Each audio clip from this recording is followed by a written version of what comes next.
Yo, what's up? Comeback natin mga bro. So, pakita ko lang yung first meal. Actually, pre-workout meal pala. Sorry. Ito yung mga naka-follow sa akin. Kita niyo nito before. Pop-Tart. Whey protein. So, today's video, papakita ko sa inyo yung recovery phase natin. Kasi, dun sa mga naka-follow sa akin sa page, makikita nyo na surgery tayo. Natanggalan tayo ng gallbladder. So, pang 7th week natin this week. And yung pacing natin, hindi siya pwedeng biglang taas. So, dadaan tayo ulit sa pinakamababa na makikita nyo today. Bakit pala ito ang chosen pre-workout mo, bro? Unang-una bro, konti siya. Pero mabigat sa tiyan. At the same time, sobrang bilis niya pumasok sa system. So, pag nag-workout kasi tayo, kailangan natin yung fast acting. Yung fast acting. So, isa to sa mga choices ko. Ngayon, kung wala nito, meron kayong nakikita yung mga Rice Krispies, di ba? Yung parang ampaw ba yun? Ang tawag doon? Oo. Di ba? Yun. So, isa yun or ito. Or, kung gusto nyo rin ng pang-maintain din, pwede kayo nung mga jelly, yung gummy bears. Pwede rin yun. So, nasa sa inyo. Kaya nga sinasabi namin, kung anong preference nyo, yun yung sundin nyo. Bro, kasi ano eh, yung ba iniisip nila baka tumaba ka pagkaganda? Okay lang ba yun? Hindi naman. Tataba ka sa overconsume. Kaya nga dapat, alam mo kung kailan ipapasok yung timing ng carbohydrates. Like, di ba meron din tayong tinatawag na intra-workout. Actually, meron din ako dito. So, ito, habang nag-workout ako, para hindi maubos yung fuel ko. So, ito, directly na sa system. Hindi na siya i-digest. Kumbaga, magagamit mo na siya agad as fuel. Alam niyo nga bro, ang pinaka-tips ko kasi sa fitness. Yung fitness is how you feel. Hindi siya how you look. Di ba? Like, jack ka nga, pero fuck up yung feeling mo. Hindi yan fitness. Di ba? Let's say, slim ka nga, pero hindi ka rin natutuwa sa itsura mo. That's not fitness. Okay? Fitness for me is dapat, number 1, masaya ka. Number 2, functional ka. And number 3, na-enjoy mo. Okay? So, yan yung tatandaan nyo. Kaya sa tinatawag ng lifestyle, no? Yun bro. Kasi yung iba masyado nang nako-consume eh. Dapat yung fitness hindi kayo kino-consume. Kumbaga yung fitness, dapat yan yung nagpapadali ng buhay nyo. Champ, ano pakiramdam na back to training after... Ayun nga, like na sinabi ko, nandun yung gigil. Kasi hindi pwede. Di ba? Kasi healing pa tayo inside eh. Sa labas, mukha na siyang okay, pero inside, hindi pa fully. So, may mga bawal pa, like yung mga heavy bracing, balsava. So, basically, ang ginagawa ko ngayon, movement lang. Para lang din sa blood flow, mas mapabilis yung recovery. Pero, nothing crucial sa exercise. So, dito masusubukan yung patience mo. Okay? Dito masusubukan kung gaano ka consistent sa ginagawa mo. Ngayon, etong nangyayari sa akin, makikita nyo na talagang nangyayari sa buhay. So, hindi lang siya advice, hindi lang siya by the book, experience talaga. So, pag pinatong-patong natin yan, like nito, pinapakita ko sa inyo para in the future, kapag ka nangyari sa inyo, alam nyo na yung gagawin nyo. Diba? Ito lang naging problem ko rin. Kaya mas pinipili ko yung mga small amount kasi yung pag-digest ko ng food, sobrang bagal na kasi nga wala na akong gallbladder. Wala na akong support pangsunog, lalo sa mga high-fat food. So, mas easiest sa akin kapag ka low volume yung food, pero high siya, high nutrient siya. So, mas pasok sa akin ngayon. Ano naman ma-advise mo sa ibang mga back to recovery na athletes din? Or kunyari, normal na mga working na tao, anong ma-advise mo sa kanila? Ito number 1. Okay? Siyempre, hingi muna kayo ng clearance sa doktor. Pangalawa, if may clearance na kayo, i-follow nyo yung advice sa inyo. Kasi yung sa akin, sa experience ko, si Doc Henson, inalaw niya na akong mag-workout ng after 6 weeks ng surgery. Pero, around 50 to 60% lang yung normal weight training ko. So basically, if nag-workout ako ng 200 kilo per one hand, so allowed na akong mag-lift ng 100 kilo per one hand. Pero, nasa feeling pa rin yun. Okay? Ang nakakaramdam lang ng nangyayari sa katawan nyo is kayo. Kaya sabi nila, yung katawan nyo, lagi nyo papakiramdaman. So, if feeling off, mali. Yung discomfort naman, meron talaga, bro. Pero iba yung pain. Yun yung hindi dapat gawin. Okay. Yun, listen to your body. So ako, ang wino-workout ko talaga ngayon is yung full range of motion, tempo, And then, yung breathing. Number 1 sa akin yun kasi dito sa abdomen and surgery ko sa may belly button So, kapag ka may something na discomfort, may mararamdaman ako dyan, pulling. Yan. Pulling o kaya may parang may sharp pain. So, pag ganun, automatically stop. So, hindi dito papasok yung no pain, no gain, bro. Di ba? Hindi yan papasok dito. Iba yung no pain, no gain sa muscle stimulation. Bro, since nasa recovery phase ka ngayon, ano naman yung pinaka-na-enjoy mo with syempre with the kids? Actually, yun yung actually, ngayon nasa recovery phase ako. Ngayon ako namulat. Okay, na ang daming pwedeng gawin. Na yung nangyari sa akin na setback, hindi siya actually setback. Yung nangyari sa akin, actually, para siyang comeback mismo sa tunay na buhay. Kasi nga, like nyan, may time ako sa family ko, may time ako sa friends ko, may time ako sa mga kliyente ko, nang hindi ako nasusunog. Pero nakikita nyo, hindi ako tumaba. Hindi ako pumayat ng sobra. Makikita nyo yun sa mamaya, pang 7th week, meron na tayong hulma ulit. So, ang workout mo ngayon is? Push day. Push day. So, pag push day, mamaya papakita namin sa inyo. Tsaka ngayon, ang focus natin is frequency. Hindi siya intensity workout. So, basically, movement lang talaga. Alam nyo, last time na sinabi sa akin ni Ben na frequency at lightweight, pinag 5 plates niya ako. So, tignan natin yun. Actually, sanay kasi ako, bro, sa high volume exercise. Pero, dun ko na-realize na kapag ka nag-start ka ng training na high volume exercise, madali nang mag-progress dun sa intensity. Kasi nga, familiarize yung katawan mo dun sa hardest part ng execution ng proper form. Like, same naman din yung mangyayari sa heavy. Kasi, dumarating ka sa mechanical tension which is yun yung involuntary movement ng execution. Doon na na-challenge yung muscle. So, same thing din sa intensity. Ang kabaliktaran niya nga lang is yung first few reps mo sa high volume, hindi pa siya connected for stimulation. Unlike sa high intensity na low volume, like yung mga nagpa 5 reps, connected ka agad. Pero, ang downside nun, if hindi na-work yung balance mo, yung control, hindi mag-work yung high intensity sa'yo kasi mag-a-attract ka ng ibang muscle. Which is ang goal natin sa high intensity is to bias and stimulate the right muscle. So if hindi mo rin siya mababias, nonsense na nag-high intensity ka. Yan lang naman yan mga bro. Yung mga advanced exercise, fundamentals lang din naman yan na nag-progress. So, nothing special about that. So, habang nag-workout ka, ano usually yung mga train of thoughts mo? Especially kakabalik mo lang ngayon. Ano yung mga train of thoughts mo, mga naiisip mo habang nag-workout, especially driving to the gym. Siyempre, mas marami kang time ngayon para to reflect. Anong mga mas naiisip mo ngayon? Siyempre, alam ko gym, family, di ba? Pero alam ko mas marami ka rin expansion na naiisip. Actually, yung mga naiisip ko ngayon is ang dami palang pwedeng gawin outside the bodybuilding. Yan. Actually, mas na-open yung ecosystem mo, no? Oo. Mas na kumbaga, nagiging open ka sa iba't ibang bagay like business expansion, partnerships, collaborations. Not unlike dati kasi ang main focus mo right after Olympia, next Olympia. Pressure agad Oo. Unlike nung after ng surgery ko, alam ko, hindi ko kailangan mag-isip. Hindi ko kailangan ma-pressure na dapat this month ganito na itsura ko. Ngayon kasi, sa sobrang wala kang pressure na iniisip, ang dami pumapasok sa isip mo ngayon na pwede mong gawin kahit naka-prep ka. Ito. So, mas nagiging Parang nagiging hands-on ka rin sa lahat ng bagay. exactly.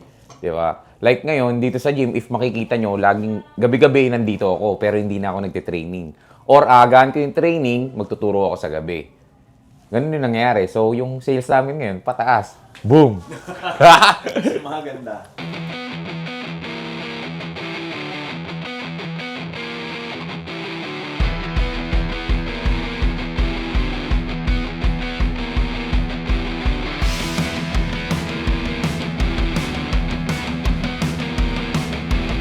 Resistance band, yan mga bro.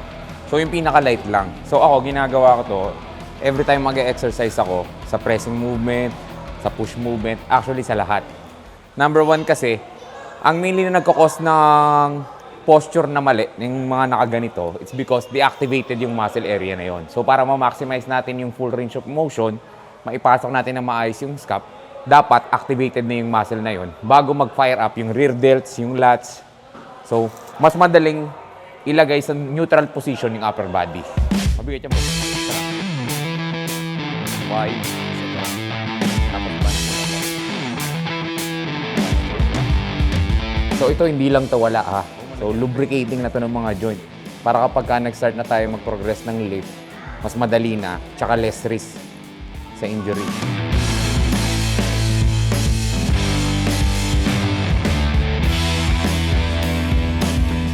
So ngayon gagawin natin push day pero chest bias tayo. So gagawa lang tayo ng 2 exercise sa delts and then 4 exercise sa chest.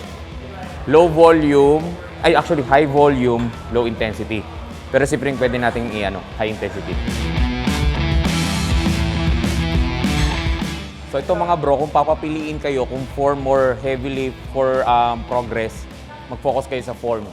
Kasi kapag na-perfect nyo na yung form, mabilis na mag-progress dun sa strength. Unlike ng kapag nasanay yung katawan mo sa improper movement or yung bad form, kapag nag-progress ka na, hindi ka pa rin malakas. Kasi nga, nag-a-attract ka lang ng maling muscle. Kaya mo nalilift yung intensity ng workout. So, nung una kang bumalik sa workout, bro, anong weight yung binuhat mo? Bro, dun yung una kong binuhat, 2.5. 2.5? Yan. So, nag-start ako mag-lift ulit mga pang 5th week, pero 2.5. Ngayon, nandito na ako sa 30 kilo ulit. Okay. Actually, kaya ko na yung 35, 37, pero yun nga, pinapakiramdaman ko pa rin. Always listen to your body.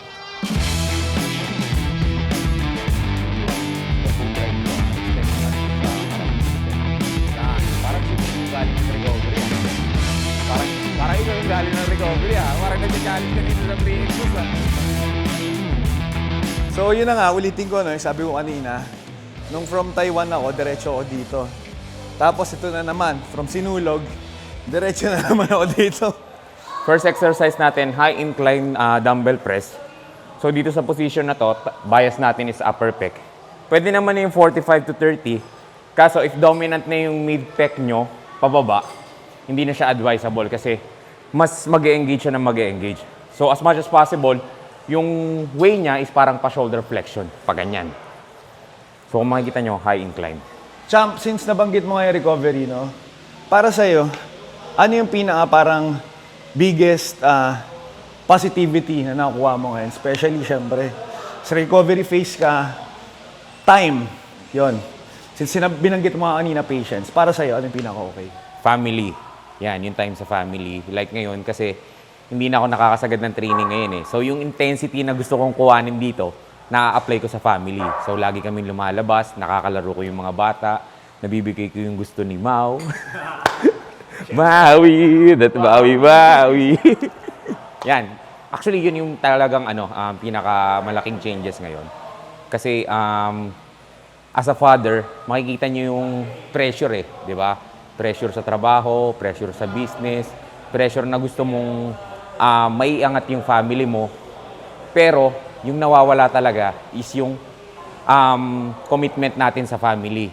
Like yung pagiging asawa, pagiging tatay, pagiging kaibigan, pagiging kamag-anak.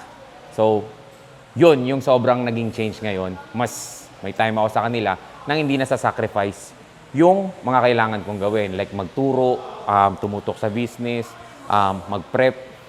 So ngayon, mas balanse, pero mas nakikita ng family ko na may time na ako sa kanila. Yan.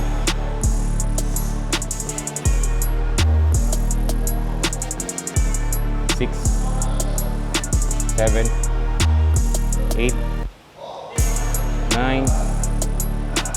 Okay. Ayos. Kita nyo yung nginig ni Pring dun sa warm-up set natin.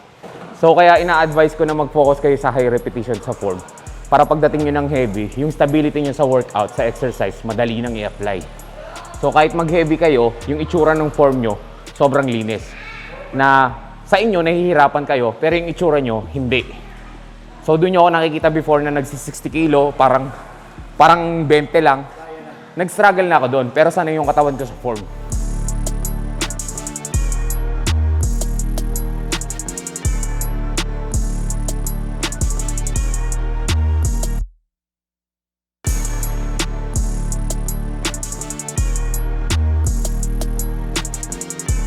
to, nakita nyo, if i-check nyo, balikan nyo yung form ni Pring. Pasok yung elbow from the start.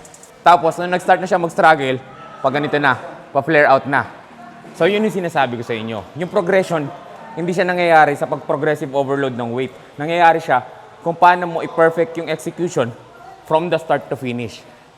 Doon lang yung progressive overload pumapasok.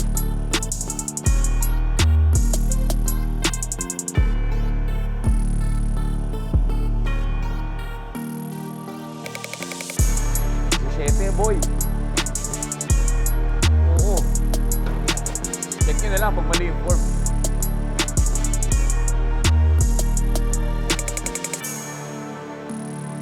Alam nyo na to, ini-explain. Huwag mong i-lock out sa taas. Soft belt lang sa taas. Yan. Ano yung isa sa mga biggest upside of having a gym? Siyempre, kasi di ba, alam na natin yan, siyempre, as an athlete, workout place, okay na yan eh, given na yan eh. Pero ano pa yung iba? Actually, yung iba yung membership dito, naging family na eh. So, ang ibig kong sabihin dito, bro, ang kinaganda dito kasi sa gym ko, kasi ako yung parang ano dito eh, ako yung parang connector. Di ba? Parang ako yung Bluetooth Wi-Fi ng mga tao. So, ang isa sa pinakagusto ko nangyari is, pag may kailangan ng isang member, na kayang gawin ng isang member, pagko-connect ko. Para nagiging business hub na siya. Oo. Meron kami dito, nagbi-business ng bigas, chicken. Ngayon, yung ibang tamad mag-grocery, Siya na. kumirekta. Siya na. Iniiwan na lang dyan yung pagkain, yung frozen chicken. Yung kanina, yung itlog, yung pumasok. Di ba? Yun. Tapos, like sa health, blood work, meron tayong mga nurses dito, katrabaho sa hospital. Pag kailangan mo ng doktor, nandiyan si Doc Austin. Pag kailangan mo ng doktor, nandiyan si Doc Austin. Oo. Pag kailangan mo ng lawyer, meron din tayo. Kung kailangan nyo rin ng massage place, etong tabi. May spa. Yan, kliyente ko na si Sir Ivan. Oo. Every night, dito ko tinuturuan. Talaga? Oo. Nice, nice. So, pasa-pasa. In short, nagdo-domino effect yung pagiging positive eh. Oo, nagkakatulungan lahat. Oo, hindi kayo parang nagiging, ay hindi, bawal dito magbenta. Oo. Diba? We encourage other Nothing people to gain as well. naman pag in-stop mo yan eh. Oo. Hindi ko naman market yun eh. Tama. Diba? Tinulungan ka nila sa business mo, nakatulong ka rin sa kanila. Tama. Diba? So yun yung sinasabi nating tulungan lang lahat. Paangat. Exactly. So hindi mo dapat tinitignan na yung nandito sa gym, kakumpetensya mo. Tama. Andito lahat yan para mag-improve. Ngayon, ang kailangan lang natin is mag-open. Exactly. Oo. So, ang bawal lang natin dito is yung magiging parang mag-under the table yung mga PT. Oo. Yan, yun talaga yung bawal kasi Siyempre. business to. It will hurt the business as well. At the end of the day, business to, kailangan pa rin kumita. Exactly. Pero, andun tayo sa tulungan lahat. Oo. Basically, mas lumawak yung network ng bawat isa. Mas matulungan yung bawat isa. Especially, hindi na lang siya naging place to work out eh. Place to mingle, place to make connections, and partnerships as well. Isa pa bro, ang matindi dito. Ito isa matindi dito. Di ba nagtuturo ako sa gabi? Kumuha lang kasi ako ng few clients lang eh, para i-handle. Ngayon, sa sobrang bait ko kasi bro, pag magturo ako, may sasabay na member lang. Ngayon, susundan niya lahat ng ginagawa namin. So, naka-free coaching na Parang siya. si Ron ngayon. Ayun, tira ko sinusundan niya. Ganyan. Sinusundan Pero niya. hindi para bawalan sila, okay? Kasi yung program naman, basta sundan nila yan, okay. Pero ang downside lang yan, if tama ba yung meal plan, yung nutrition tsaka recovery. Kasi yung intensity na nilalagay ko sa mga kliyente, design yun para sa kanila. Okay? So pwedeng gawin yun ng mga sumusunod, pero dapat may guide pa rin.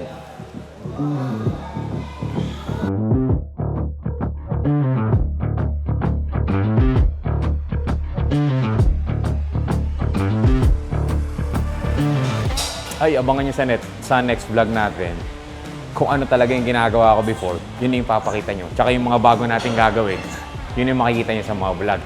And mas mapapadalas na. Kasi nag-commit na ako kay Master Pring eh.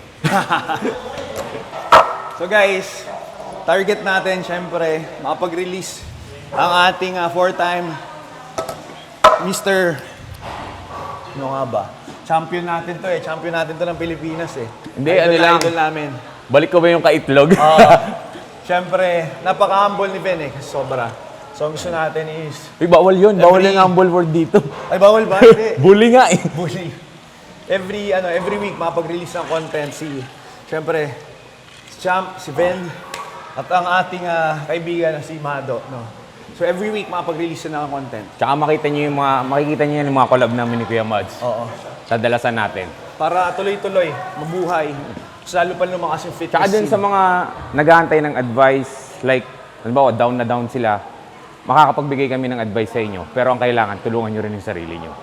Ito yung tunay na nangyayari. Hindi to dahil sa camera lang. Hindi to dahil sa gusto ko lang ng views. Yung pinapakita namin dito, ito talaga yon. Same pa rin ako ngayon. Parang bumalik ako sa dati. 14 to 17 repetition yung working set natin. Mainly top set. So, movement lang. Hindi siya totally intensity workout.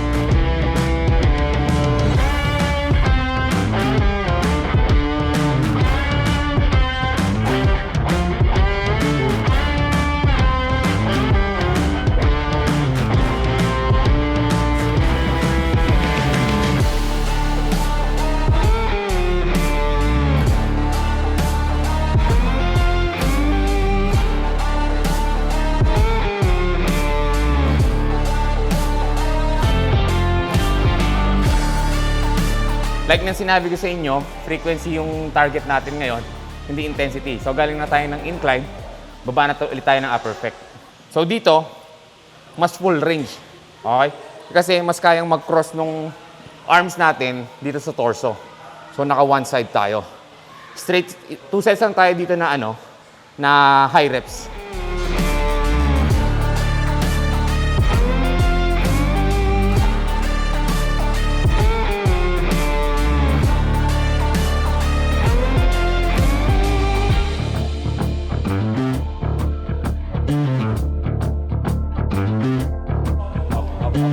Ito kasi yung common, pag nag-press sila, hindi nila napapansin. Pagkuha, ayan, nakayuko. Naka-forward yung shoulder, parang kay Pring kanina. Kaya tinutulak kong ganyan. Okay? Yun yung sinasabi ko sa inyo na activation ng mid-back. Para madaling i-position yung chest, neutral yung spine. Kanina kasi, di ba pagkuha bro, nakaganito. Yan, shoulder agad, nakikita nyo nakaangat. Di ba? Unlike ng pag nag-chest up ka, drop. Kita nyo yung shoulder, nag-drop. So, nag-compensate ng upper pec. Ngayon, hanggang dito lang yung movement. 1, 2, nang naka-chest up.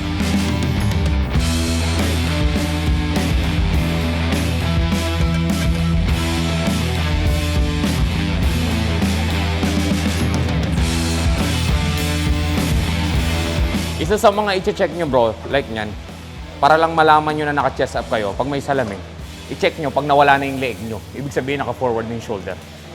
Kasi pag gimuha ng ganun, gaganon na yun, automatic. Sasabay na yan.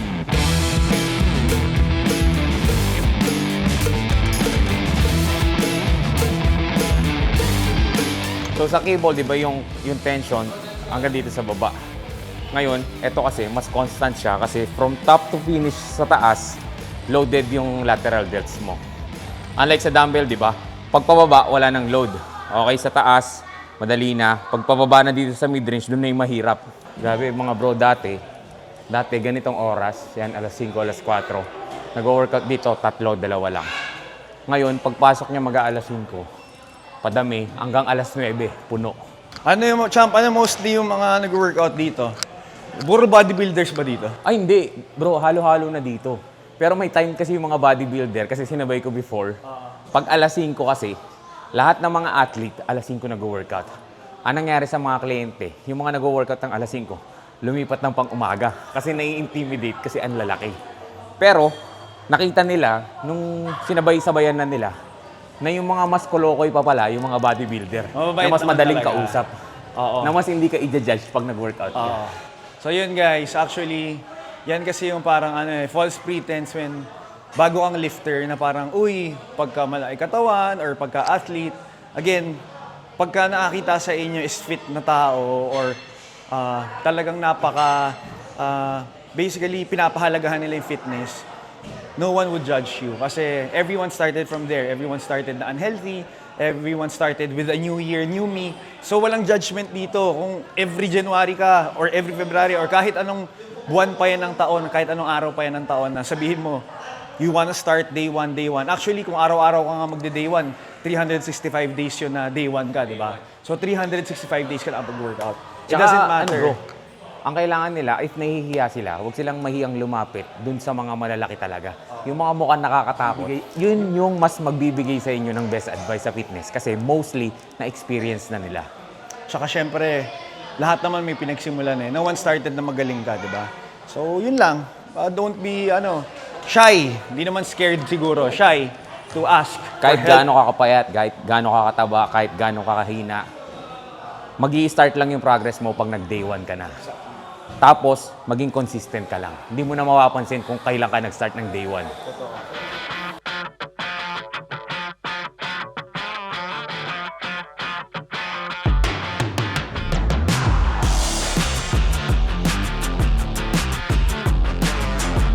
Tingnan mo, may ipopost ako mamaya yung video. Di ba, binato ko yung sando ko nung gig. Pagbato ng sando ko nung gig, side comment siya sa camera, pawis yarn.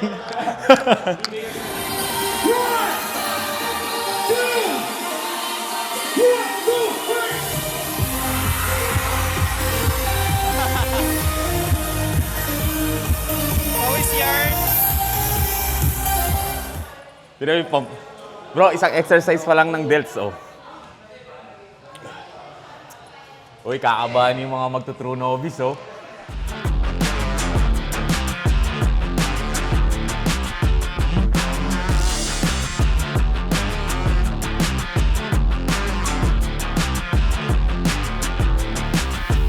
Bro, doon pala sinasabi mo na pain is not a badge of honor. Ano mo ron? Masasabi mo ron? Kasi sabi mo kanina sa akin, syempre pag may pain habang nag-workout, sharp pains, ano ba yung tama at mali? Ayun, yung sinasabi ko sa inyo, bro, meron kasi yung discomfort kapag ka nagpo-push tayo. Iba yon. Okay? Tapos, iba yung sa pain talaga. Yung na-feel nyo na sharp pain, pulling pain, basta anything na parang hindi normal, mag-stop kayo. Huwag nyong ituloy. Kasi yung pain na yon, yun yung possible mag-cause sa inyo ng injury. So, listen to your body, practice breathing technique, controlled tempo, form, focus. And then, magpo-push lang kayo pag alam nyo na yung discomfort is iba doon sa pain. Hindi ibig sabihin na feeling mo, kaya na ng katawan mo, mag-all out ka na sa exercise. Kaya nga, bumabalik ulit tayo doon sa pinaka-basic. So, if makita nyo, if narinig nila kanina, nag-start ako sa dumbbell, 2.5 kilo ng lateral. Ngayon, nandito na ako sa plates, sa machines. So, yung progression doon, naka-apply lahat ng technique ko. Breathing, controlled tempo, mind-muscle connection. And number 1, walang force movement na kailangan mag-brace kasi yun yung bawal sa akin, number 1. And then, yun nga, patience talaga. So, yung training ko before na sobrang high intensity, mahirap yun mahirap yun tanggalin. Kasi ilang taon kong ginagawa yun. Oo. Ngayon, kailangan ko lang is movement. Pero alam mo, Champ, no? From listening to you simula natin to, I think talagang masinuhulma ka talaga ni Lord sa mas malaking bagay. Kasi syempre, ikaw natutunan mo na agad nakita mo agad yung gustong matutunan ng Diyos para sa'yo. Diba? Which is yung patience nga. Patience and of course, spending quality time with the right people, especially your family.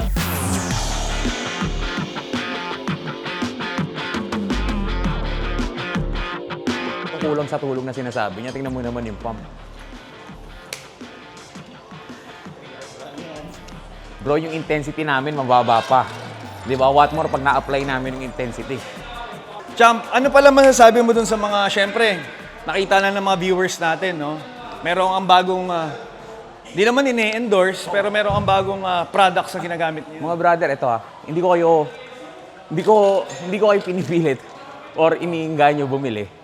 Pero unahin ko na, okay? Siyempre kailangan guided by doctor, physician. Okay, ang game changer kasi ngayon sa fitness is mga peptides. Which is, meron na yun sa katawan. Ang nangyari kasi, dahil na-fuck up yung katawan natin, nag-stop yung ganong process sa katawan natin. Kasi yung peptides, naturally, meron na yan sa katawan natin. Amino acid yan. Like, i-improve overall. Like, yun na uso before na Ozempic. Di ba? Basically, it's a naturally occurring amino acids in our bodies na talagang hindi siya, kumbaga, bago sa katawan natin. Kumbaga, naturally occurring siya. Oo. At, syempre, as we age, Yun yung sa- sinasabi ni Champ na napapacked up na kasi nga syempre as you age, Sa lifestyle din, bro. lifestyle, stress, syempre, trabaho, nahihirapan na yung ano natin, yung sistema natin, or nababawasan na yung production. Kaya yung peptide, basically, yun siya para mas mabuhay yung body mo at mas kumilo siya sa nararapat na paggalaw ng yung body mechanics. Kaya nga sinabi ko kailangan din ng guided by physician para Exactly. alam kung ano yung ipapasok na peptides na mag-work sa inyo, na kailangan nyo. Hindi porke ginagamit ko ganito, ganyan, gagayahin nyo. Okay? Like sa mga overweight, di ba? Usually, Ozempic, Mounjaro, semaglutide, Oo. Tears, Reta, di ba? Number one, dapat guided. And number one, may tamang pacing lang. Oo. Hindi siya full year. Okay? Ang kailangan nyo lang dito is to reset the body and to adapt the lifestyle. Exactly. Hindi pwedeng magiging dependent kayo sa peptides. Okay? So, ang gagawin ni peptides, i-correct niya lang yung system mo ulit. Ngayon, ang kailangan mo, i-adapt ulit yung system. Jump start lang siya, kumbaga. Na at least healthier way for Oo, jump start. better way. Para at least, syempre, mas mapabilis. Kasi minsan, sa fitness journey mo, napaka-stagnant na ng Oo. pakiramdam eh. So, maganda na merong additional enhancement na naturally occurring naman sa katawan. Parang, eto, isa-sample ko na, okay? Like ng Reta. Okay, ang target niya kasi bro, 3 hormones. Basically, GLP-1, GIP, tsaka glucagon. Glucagon. Ako, nagre-Reta ako nung after the show. Okay? Which is, ang advantage niya kasi dun sa tears is yung glucagon side. Oo. Which is yung pag-convert ko mismo ng fats into fuel. Oo. Okay, so ang magiging main fuel ko pag nakareta ako is yung stored fat ko. Oo. Okay? And then yung GIP naman, yun yung pag-control natin ng sugar level para at least hindi tumaas yung cravings. Oo. So pag tumaas kasi yun, doon tayo nagkikrave, doon tayo gutom na gutom. Totoo. And then yung GLP-1, yan yung signaling natin. Kumbaga yan yung appetite suppressant natin. Which is magiging beneficial kasi hindi ka mapapasobra ng kain. Tama. Di ba? So, like nyan, bago nyo rin gamitin, mag-search din kayo. Mag-research kayo, alamin nyo kung ano yung dapat na peptide sa inyo. Ngayon, pag na-finalize nyo na kung anong gagamitin nyo, next phase is guided by physician. Exactly. And then, next phase, mag-order na kayo sa Rise HRP. Kaya napakaganda ng sinabi doon ni Champ, no? And most importantly, dapat, kumbaga, wag lang tayong makinig kung kani-kanino, no? Dapat ano tayo, Guided pa rin. guided ng doktor, dapat guided ng reputable na mga tao, na mga talagang may alam sa ano, kasi syempre lahat naman bago to eh. Oo. It's very new. I mean, Pero syempre, actually, lahat naman bro, nasa internet. Oo, lahat naman nasa Pero internet. iba kasi yung napag-aralan talaga, na experience, Oo. at saka alam yung side effect. exactly. Yun. Dahil lahat ng bagay may side effect. Lahat naman ng ipapasok natin sa katawa, may side effect yan. Syempre, pag nag-peptides ka, gaganda balat mo, gaganda skin. Ay, Oo. puro yun yung side effect. Tapos baka mamaya, unhealthy lifestyle ka rin. Mahirap, Di mahirap. ba? Hindi pwede. Hindi siya ganun nag-work bro, hindi siya magic. Hindi siya magic. Kailangan mo pa rin siyang trabahuin. Exactly. Okay?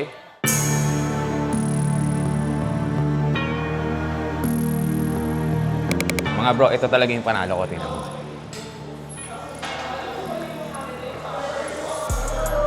Diba? Nandito ako sa pangarap ko, pero kasama ko yung family ko. Nakikita ko silang masaya, nabibigay ko yung kailangan nila, nag-e-enjoy ako. Well, hindi mawawala yung stress, pero adapted na yan eh. Nasa buhay na yan, hindi na mauubos yan. Hindi ka nabuhay pag walang stress. Di ba?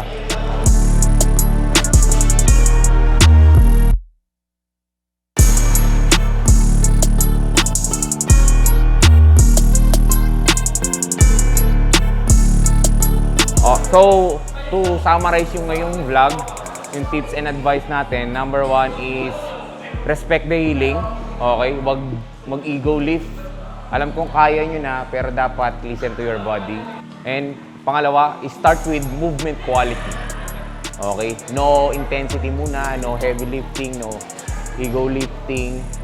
Para ka talagang start to the basic. And number 3 is pain is not a badge of honor. Okay? If may naramdaman kayong pain after surgery or after injury, tapos nag-workout na kayo, stop. Okay? So, yung pain, hindi siya equals to gains. So, listen to your body always. Pang-apat is, progress is earned in paces. So, hindi ka agad pwedeng mag-jump from walang workout to high intensity agad. So, i-respect mo yung pacing. Panglima is get clearance sa doctor and train smart. Like nang sinasabi ko before, lahat ng nararamdaman nyo, ang pinaka-final say dyan is yung doctor. Kasi sila yung nag-opera sa inyo, sila yung mas knowledgeable sa pwede mong maramdaman after the surgery.